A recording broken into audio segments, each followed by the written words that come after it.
Hi, so in this video I'm going to give a quick introduction to the concept of assets. So basically assets are those items which the business owns or which a business owns, and that's pretty much all there is to it on a basic level at least, that an asset is something owned by a business.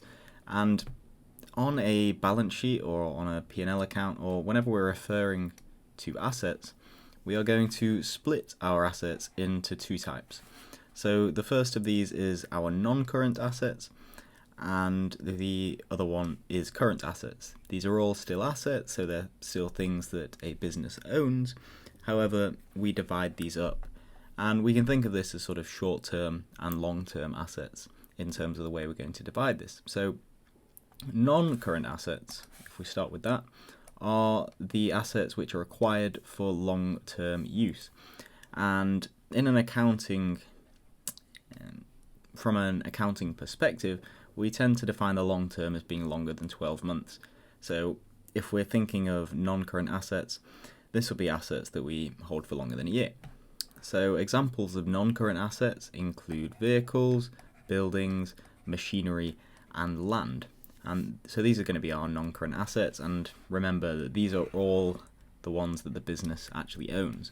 So any cars, vans, any buildings, so factories, machinery that goes in the factories, or the land that the factory actually sits on, is all going to be a business's non-current assets. Now, the other side and the other type of asset is going to be our current assets, and this is going to be everything else that isn't a non-current asset. So it's assets which are acquired for resale or to be realized within the normal course of trading. And again, we can think of this as assets which we use up within 12 months. So this is sort of, when we say realized within the normal course of trading, that's what we can sort of think of this as being used up. So examples of current assets can be stock, or we might see this as inventory, so things that we're going to sell, our cash, so just money that the business holds, and any receivables that we are going to be, so any, say, money that we're going to be receiving from our customers in a short-term basis.